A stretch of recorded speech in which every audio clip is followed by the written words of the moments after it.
are working with you to lay the foundation for skillful worship. I'm Eric Roberts, and this is my co-host, Emily Roberts. And today we're talking about how to make your job less stressful and more enjoyable. Yes.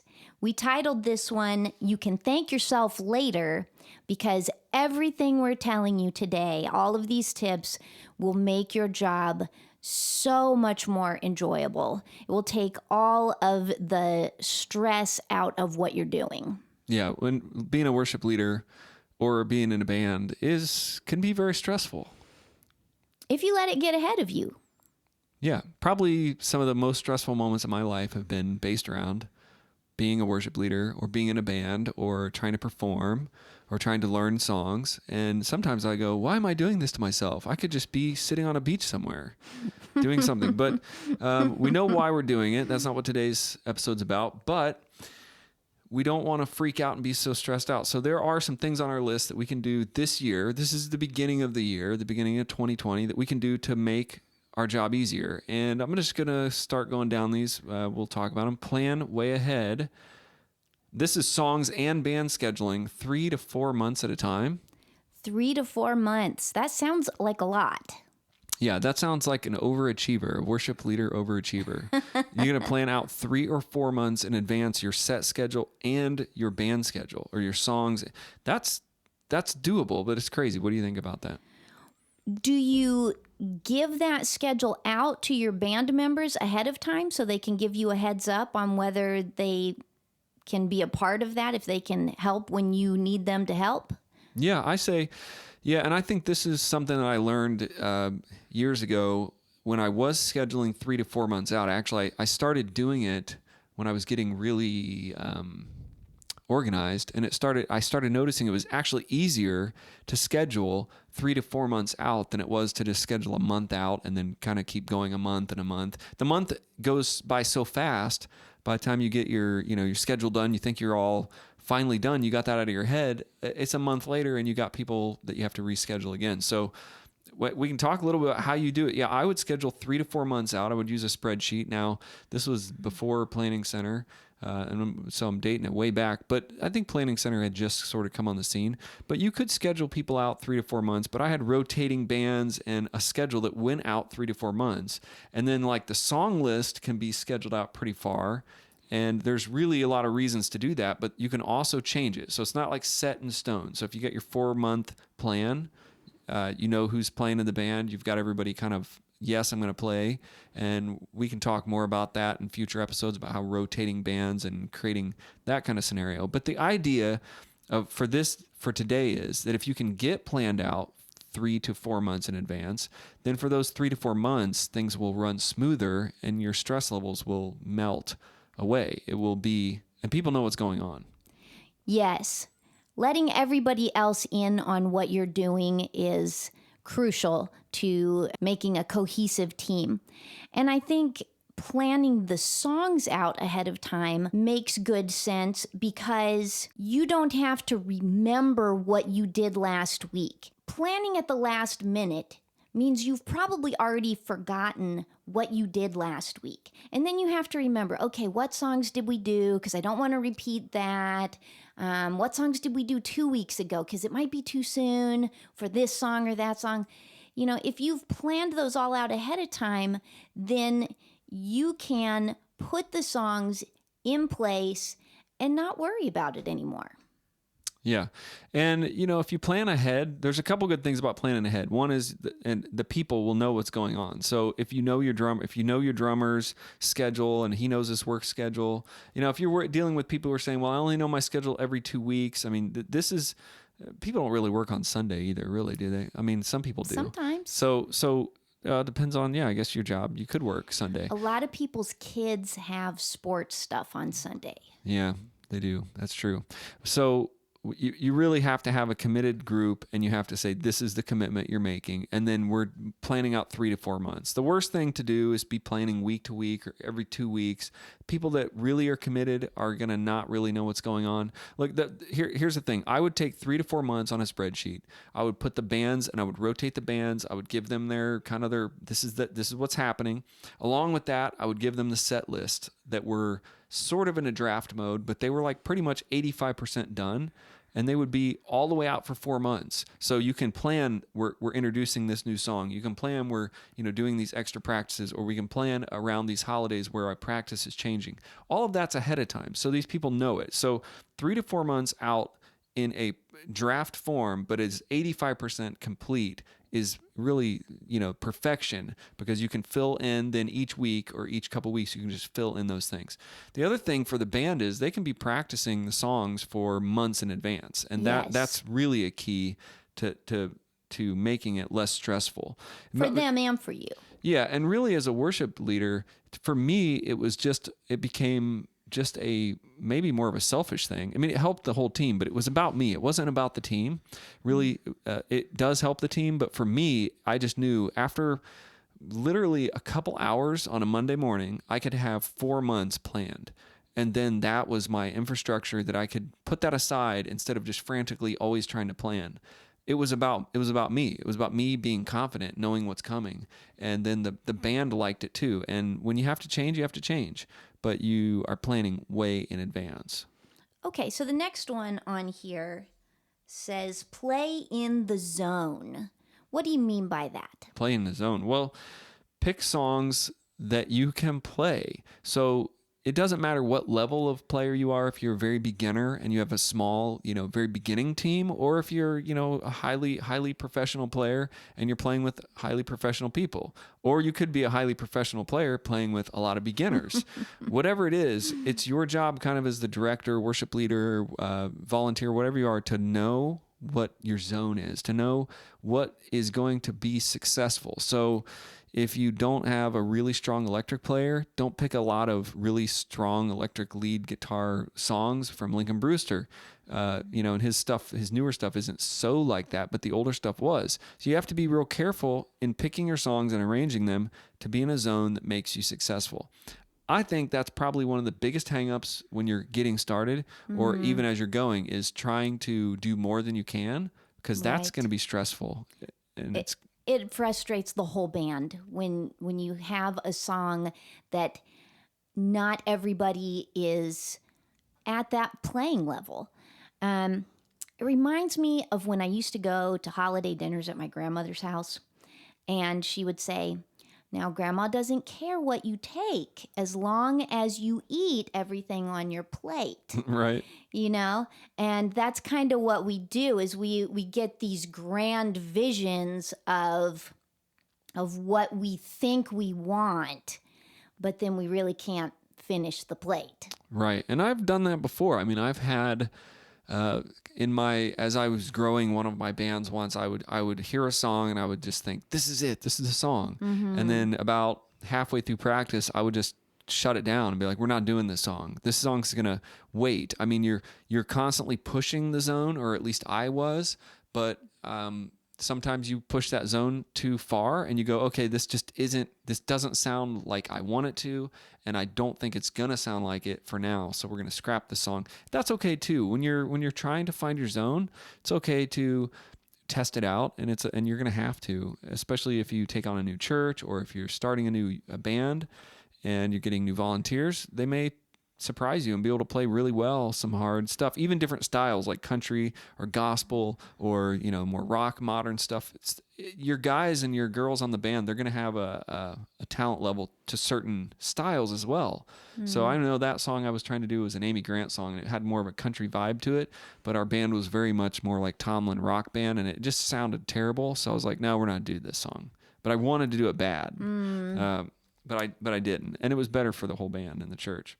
So far we've done plan way ahead, play in the zone, and next on the list is focus on your strengths and delegate the things you're not good at. Oh, yeah, that's a tough one. Delegation is really hard to learn, and figuring out what you're good at is also, I think, hard to learn. If you're going to be a good leader, though, I think you have to really be able to kind of put down your pride. We're in this to be as good as we can and to do as good of a job as we can. And as leaders, we're kind of people are looking at us, at least in my experience, once you are become the leader, then people are kind of looking at the whole program, and it's sort of like, this is because, say, Eric is doing, this is good because he's doing good, or this is bad because he's doing bad. So you kind of have to learn to gauge that. What am I really good at? Because if you're not good at scheduling 3 to 4 months ahead, but you need to, then find somebody out there is really, really obsessed with scheduling way ahead. And Yes. they're just different people. I'm not like that. People want to help. They're looking for an opportunity to be a part of the worship team. So that could be somebody who's not even a musician per se, but they have a love of music. Man, they could help you line up your musicians and take care of that piece of it for you. And that would be one weight off of your shoulders. Yeah. Yeah. You want to really get to a place where you're confident as a leader, you know who's around you. And that's kind of like focusing on your strengths. If you're a great arranger, then arrange. Maybe that's one thing you hold close to the vest. You don't let a lot of people come and arrange your music. But then if you're really not great at, running rehearsals or running sound or things like that, find people, scheduling, find people to do these things, and delegate them. Delegating is really probably the only way to really grow your ministry as a whole overall, because people, like you said, they're going to get involved. Then they're going to feel like, I'm a part of this. And they'll start investing really time. They'll invest money. They'll invest instruments. They'll invest all of the things that you need to grow your ministry if they feel a part of the ministry. I think that a lot of us get stuck in that if you want something done right, you have to do it yourself mindset. But truly, I think my degree is in teaching, and one of the most important pieces of advice I think that anybody ever gave me was just to say, you don't always have to have the answer. It's okay to say, I don't know, but let's look it up together. Now that's a teaching example, but for worship, you can say, I'm not really comfortable with this soundboard, but I know who is. And you go to them for that piece of it. Right. Yeah. So maybe instead of, some people are really good at what they're good at. I was talking to one of my friends today. I'm like, you're good at telling people that you're good at this. And, and I'm pretty good at that too. You're good at telling people that you're good at things. Yeah. You're good at telling people you're good at things. And I was just kind of teasing him because we've kind of it's always kind of been like a joke between us, and every guitar player has an ego, so it's like we were talking about guitar, and it was like, well, you're always good at telling everybody how good you are at guitar. So that's just kind of the way guitar players are. They're really fast to tell you, like, look what I can do. But maybe if you're good at that, just write down your strengths, or what's better on the list here is eliminate your worry by making a list of your weaknesses instead. So write down some things that you hate. And really your weakness is, like, for me, it's like taxes, doing all the paperwork. That's like, I'm a creative person. So yeah, I want to play with the soundboard. But then if you tell me to go do the taxes, I'm like, I'm not really good at that because I don't want to do it. So write down what you're not good at. You know what you're not good at because you pretty much don't want to do it. And when you do it, it's just okay. So I would say write down the list of your weaknesses and then try to make those stronger, but then try to find people that are, the point is you don't have to plug in. Yeah. The point is you don't have to do it all yourself.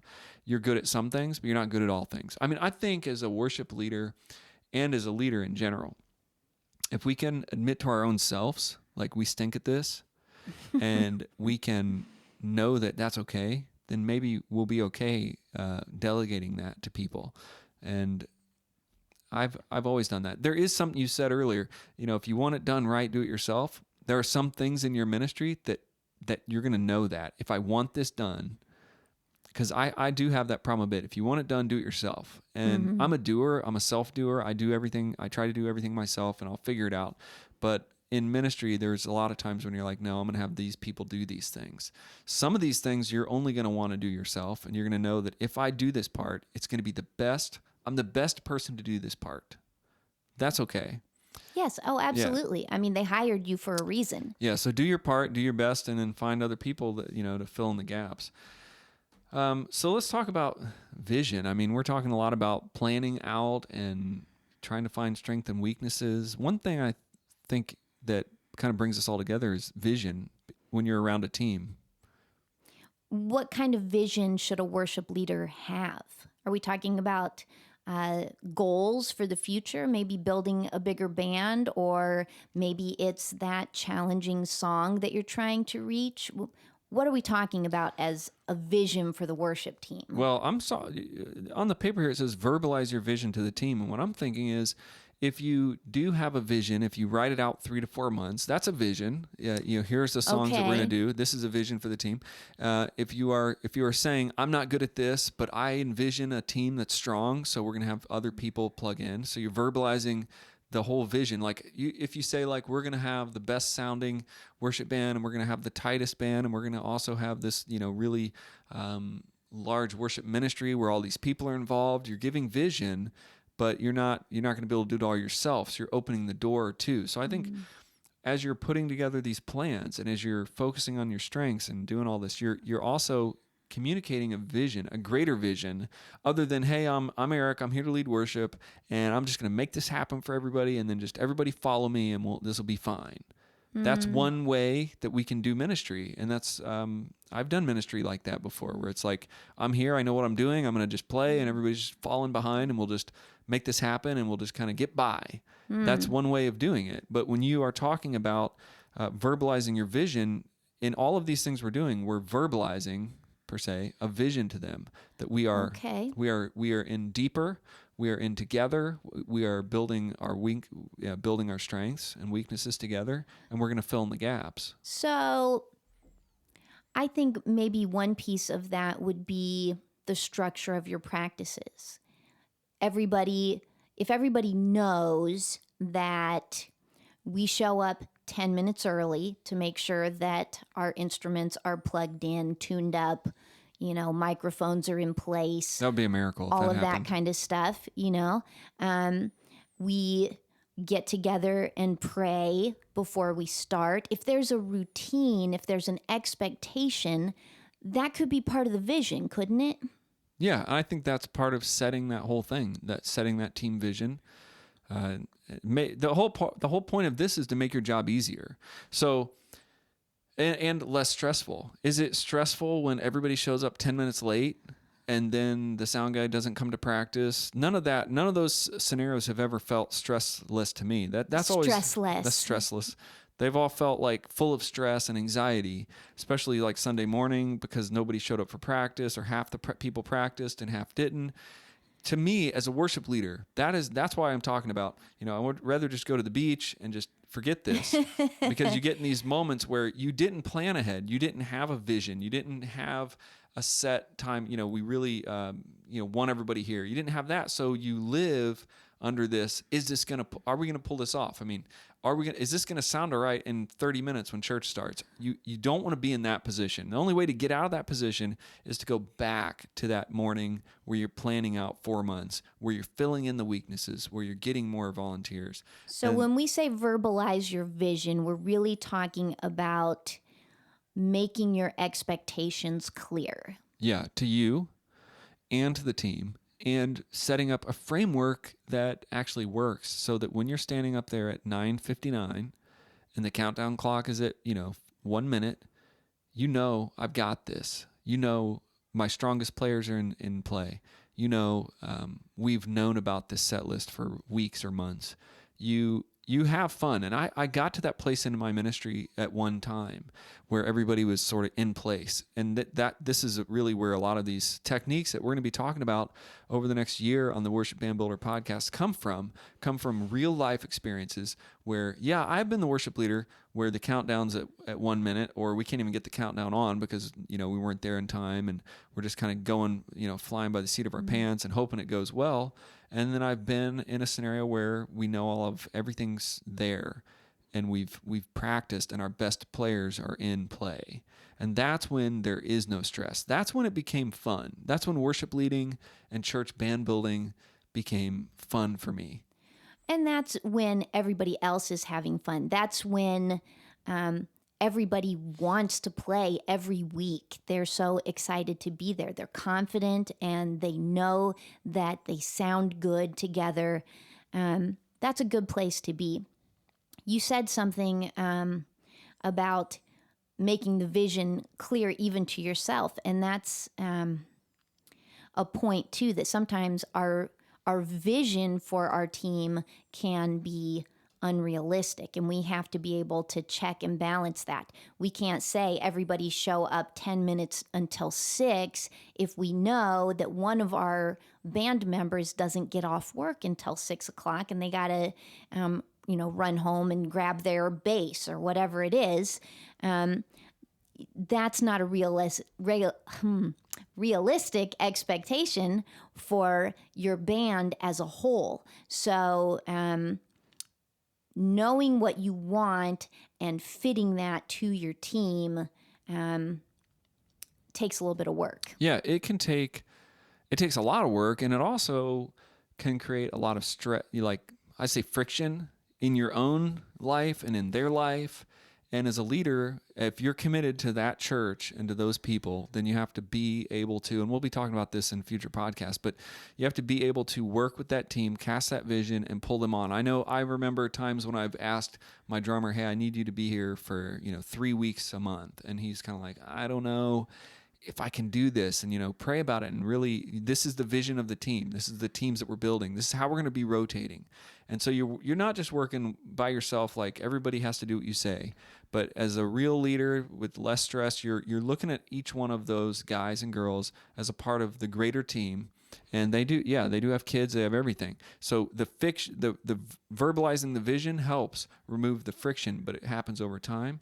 So one of the biggest stresses probably that I've felt that I listen to worship leaders and pastors all over the United States say they don't have enough musicians to fill the stage, or they just can't get enough people to play. So if that is what we're talking about, instead of, hey, we have so many musicians, we're rotating. I mean, if you feel that, you're like, feel good about yourself. But a lot of you are saying, hey, I can't find enough drummers, or we only have one drummer and he can only play every other week.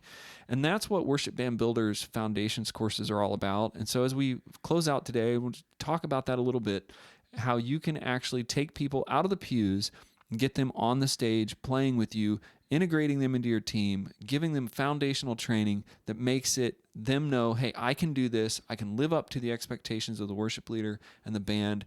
And you got to know, there are people out there right now in your pew that are going, I wish I could play the bass, or I want to play the drums. And as I mentioned in the beginning, we just released this week, just today, we're dropping the drums and bass foundations courses. So you can check those out on our website today at worshipbandbuilder.com. And it will help you systematically build more musicians in your team. You can also save 10% if you use code podcast. So this is our final tip, is getting people out of the pews and onto the stage, because that seems to be a common stress factor for worship leaders is, I'm always hunting for somebody who can play the bass. I've got one guy, and if he doesn't show up, then I'm scrambling. Our program is so simple and it's so affordable. And if it's not affordable to you, we find a way to make it affordable, because we want you to have musicians, and we want you to succeed. This is worship to the Lord, and it should be an honor and a privilege, and not a point of anxiety. So if we can help you do that, find our website, like Eric said, worshipbandbuilder.com, and even talk to us. Give us a call. We can help you with any of this. Yeah, it's pretty easy right there on the website. If you're listening to this for the first time, maybe you're just getting to know us. There is a place right there you can ask for one-on-one help. So that's actually just a conversation with me on the phone. And you can also ask for financial assistance through our Unite program, where we have people who are donating to help smaller churches. Because, right now that is a problem. You're a small church. Maybe you need instruments, you need budget, you need musicians, and training.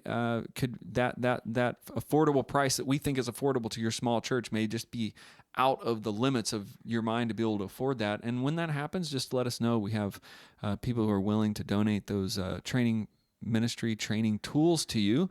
And, really, it's all about starting the journey, thinking to yourself, I know what I want. If you're a pastor, a worship leader, I want a stress-free worship environment where people can meet God. They can come in, and when they leave, they can feel like they've been changed, they've worshiped, they've made that expression through music. And in order to do that, there's a lot that leads up to that. You don't just willy-nilly walk up to the stage and throw on a track and then it just happens.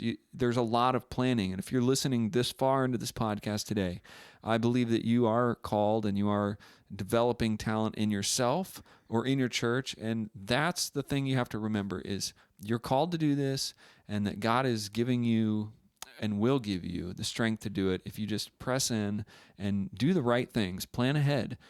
Nothing just happens, just maybe when you meet that one you love, you see him for the first time, things just happen. But, when you're talking you look across the table into your microphone. Yes, and you say, this has got to be the one. But that's what we have today. So we thank you for joining us in the Worship Band podcast. And we'd like you to take a moment just to share this, to hit the like button if you're listening on YouTube.